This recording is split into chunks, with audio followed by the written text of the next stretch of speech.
लखनवी अंदाज प्रश्नोत्तर।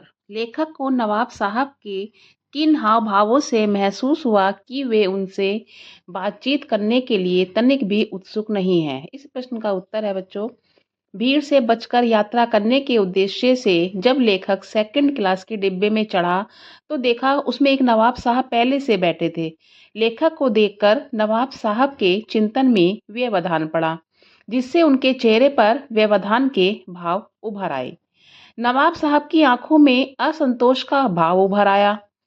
उन्होंने लेखक से बातचीत करने की पहल नहीं की। लेखक की ओर देखने की बजाय वे खिड़की से बाहर देखते रहे। कुछ देर बाद वे डिब्बे की स्थिति को देखने लगे। इन इन हाव भावों को देखकर लेखक ने जान लिया कि नवाब साहब उनसे बातचीत करने के इच्छुक नहीं हैं। प्रश्न नंबर 2 है, नवाब साहब ने बहुत ही यत्न से खीरा काटा, नमक मिर्च बुड़का, अंततः सूंघ कर ही खिड़की से बाहर फेंक दिया। उन्होंने ऐसा क्यों किया होगा? उनका ऐसा करना उनके कैसे स्वभाव को इंगित करता है? इस प्रश्न के 2 पार्ट हैं। इसका उत्तर है, नवाब साहब ने यत्न पूर्वक खीरा काट कर नमक मिर्च छिड़का और सूंघ कर खिड़की से बाहर फेंक दिया। उनका ऐसा करना उनकी नवाबी ठसक को दिखाता है। वे लोगों के कार्य व्यवहार से हटकर अलग कार्य करके अपनी नवाबी दिखाने की कोशिश करते हैं। उनका ऐसा करना उनके अमीर स्वभाव और नवाबीपन दिखाने की प्रकृति या स्वभाव को इंगित करता है। प्रश्न नंबर 3, बिना विचार घटना और पात्रों के भी क्या कहानी लिखी जा सकती है? इस प्रश्न का उत्तर है, यशपाल के इस विचार से आप कहां तक सहमत हैं? इस प्रश्न का उत्तर है, लेखक का मानना है कि बिना विचार घटना और पात्रों के भी क्या कहानी लिखी जा सकती है, अर्थात विचार घटना और पात्र के बिना कहानी नहीं लिखी जा सकती है। मैं लेखक के इन विचारों से पूर्णतया सहमत हूँ। वास्तव में कहानी किसी घटना विशेष का वर्णन ही तो है। इसका कारण क्या था, कब घटी, परिणाम क्या रहा तथा इस घटना से कौन कौन प्रभावित हुए आदि का वर्णन ही कहानी है। अतः किसी कहानी के लिए विचार, घटना और पात्र बहुत ही आवश्यक हैं। प्रश्न नंबर 4, आप इस निबंध को और क्या नाम देना चाहेंगे? इस प्रश्न का उत्तर है, मैं इस निबंध को कई नाम दे सकता हूँ, जैसे रस्सी जल गई पर ऐंठन ना गई या नवाबी दिखावा। इसका कारण यह है कि नवाब साहब की नवाबी तो कब की छिन चुकी थी, पर उनमें अभी भी नवाबों वाली ठसक और दिखावे की प्रवृत्ति थी। अब आते हैं रचना अभिव्यक्ति के प्रश्न। रचना अभिव्यक्ति का प्रश्न है प्रश्न नंबर 5, नवाब साहब द्वारा खीरा खाने की तैयारी करने का एक चित्र प्रस्तुत किया गया है। इस पूरी प्रक्रिया में को अपने शब्दों में लिखिए। इसी प्रश्न का सेकंड पार्ट था, किन किन चीज़ों का रसास्वादन करने के लिए आप किस प्रकार की तैयारी करते हैं? पहले पार्ट का उत्तर है, नवाब साहब पैसेंजर ट्रेन के सेकंड क्लास के डिब्बे में आराम से बैठे थे। उनके सामने साफ तौलिए पर 2 चिकने खीरे रखे थे। नवाब साहब ने सीट के नीचे से लोटा निकाला और खिड़की से बाहर खीरों को धोया। उन्होंने खीरों के सिरे काटे, गोद कर उनका झाग निकाला और खीरे छील कर फाके बनाई। उन पर नमक मिर्च का चूर्ण बुरका।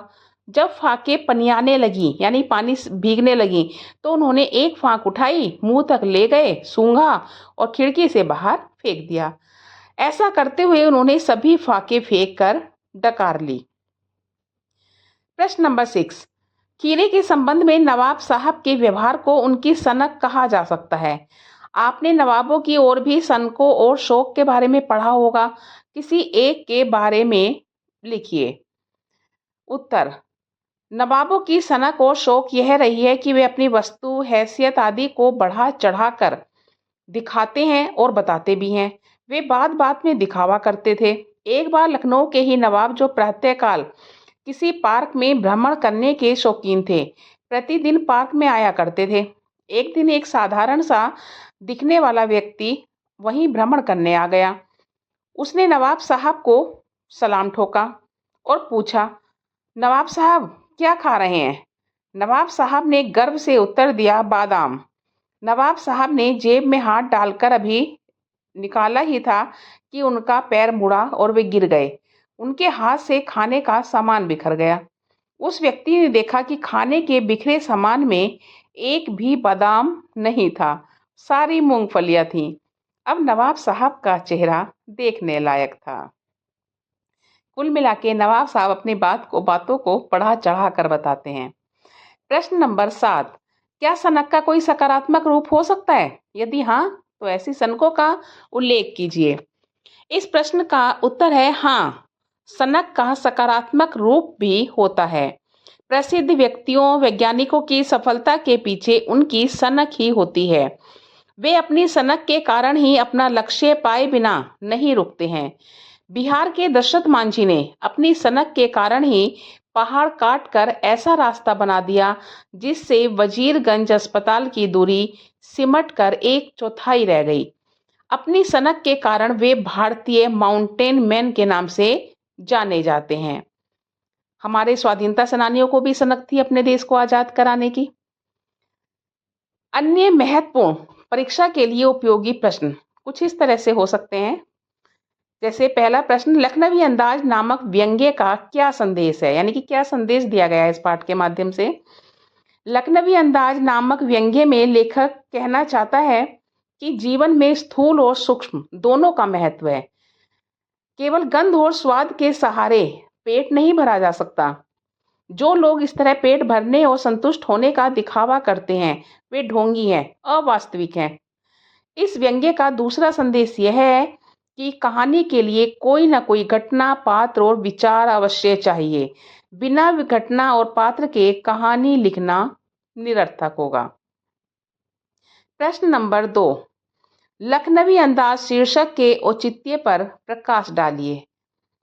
इस प्रश्न का उत्तर है लखनवी अंदाज जो शीर्षक है पूरी तरह व्यंग्य से भरपूर है। इसमें सूक्ष्मता, कोमलता और शान बान के नाम पर जीवन की शाला को नकारने का विरोध किया गया है।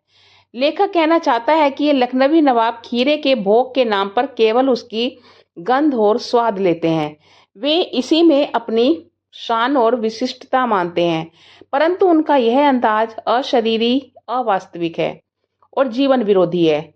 इस विरोध को प्रकट करने के लिए लखनवी अंदाज शीर्षक सार्थक बन पड़ा है। प्रश्न नंबर 3, लखनवी अंदाज पाठ के आधार पर बताइए कि लेखक यशपाल ने यात्रा करने के लिए सेकंड क्लास का टिकट क्यों खरीदा होगा। इस प्रश्न का उत्तर है लेखक नई कहानी के बारे में सोचने के लिए एकांत और फुर्सत के कुछ क्षण चाहता था। उसने सोचा कि क्लास का डिब्बा खाली होगा, इसलिए उसने सेकंड क्लास की टिकट खरीदी। प्रश्न नंबर 4, लेखक नवाब साहब को देखते ही उसके प्रति व्यंग्य से क्यों भर जाता है।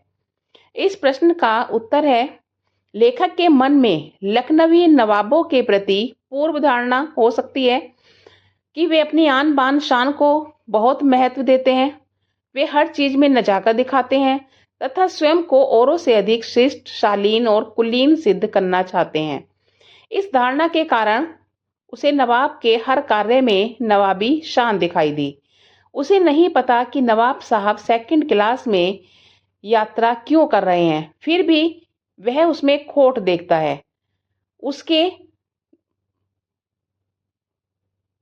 लखनऊ की नवाबी नस्ल का सफेद पोश सज्जन कहना ही उसकी पूर्व धारणा का प्रमाण है। प्रश्न नंबर 5, नवाब साहब खीरे की तैयारी और इस्तेमाल से थक कर लेट गए। इस पंक्ति में छिपा व्यंग्य स्पष्ट कीजिए। उत्तर, इस पंक्ति में गहरा व्यंग्य छिपा है। लेखक कहना चाहता है कि लखनवी नवाबों की सारी जिंदगी छोटे बड़े बातों में नजाकत दिखाने में ही बीत जाती है। वे सुबह उठने से लेकर रात सोने तक अपनी नवाबी शान को लिए फिरते हैं। वे नखरे भरे अंदाजों में ही जीवन गर्क कर लेते हैं। वे जीवन भर ठोस कुछ भी नहीं करते, वे केवल कपोल कल्पना में जीना चाहते हैं। अगला प्रश्न है, प्रश्न नंबर 6, नई कहानी और लखनवी अंदाज में आपको क्या समानता दिखाई देती है? इस प्रश्न का उत्तर है नई कहानी और लखनवी अंदाज दोनों अशरीरी, सूक्ष्म और काल्पनिक हैं, यानी कि जिनका वास्तविकता से कोई वास्ता नहीं है। दोनों ठोस को नहीं, गंध को महत्व देते हैं। नवाब साहब बिना खीरा खाए पेट भरना चाहते हैं, तो नए कहानीकार बिना घटना, पात्र और उद्देश्य के कहानी लिखना चाहते हैं। दोनों ही जीवन की वास्तविकता और यथार्थ की उपेक्षा करते हैं और सूक्ष्म की आराधना करते हैं, यानी कि सूक्ष्म को महत्व देते हैं। प्रश्न नंबर 7, यशपाल ने नई कहानी के लेखकों पर क्या व्यंग्य किया है? इस बात को उन्होंने कैसे सिद्ध किया है? इस प्रश्न का उत्तर है बच्चों, नई कहानी के लेखक बिना विचार, घटना और पात्रों के ही कहानी रचने का दावा करते हैं। इस बात को उन्होंने नवाब साहब द्वारा खीरे खाए बिना ही रसास्वादन लेने और पेट भर जाने की डकार से सिद्ध किया है। जिस तरह कुछ खाए बिना पेट भरने की बात नामुमकिन लगती है, उसी तरह विचार, घटना और पात्रों के बिना कहानी रचना या कहानी लिखना असंभव है। प्रश्न नंबर 8, नवाब साहब खीरे की तैयारी और इस्तेमाल से थक कर लेट गए। प्रस्तुत पंक्ति में निहित व्यंग्य स्पष्ट कीजिए। प्रस्तुत पंक्ति में लखनऊ के नवाबों की खानदानी तहजीब, नजाकत और नफासत पर व्यंग्य किया गया है। सेकंड क्लास के डिब्बे में लेखक के साथ सफर करने वाले नवाब साहब ने खीरे को धोने, छीलने, काटने और करीने से सजाने में जो मेहनत की और फिर केवल सूंघ कर उनका रसास्वादन किया, केवल इतना भर करने में नवाब साहब थक कर लेट गए। लेखक ने इस पंक्ति में नवाबी शान और नवाबों के नाज नखरे पर व्यंग्य किया है। प्रश्न नंबर 9, नवाब साहब ने खीरों को सूंघा और खिड़की से बाहर फेंक दिया। नवाब साहब के इस व्यवहार को उचित या अनुचित कैसे ठहराएंगे? इस प्रश्न का उत्तर है, नवाब साहब द्वारा खीरों को सूंघकर खिड़की से बाहर फेंक देने का कृत्य बिल्कुल अनुचित था। ऐसा करके उन्होंने अपने नवाबी अंदाज और बनावटी जीवन शैली का परिचय दिया। उनका यह कार्य झूठे प्रदर्शन की भावना को इंगित करता है।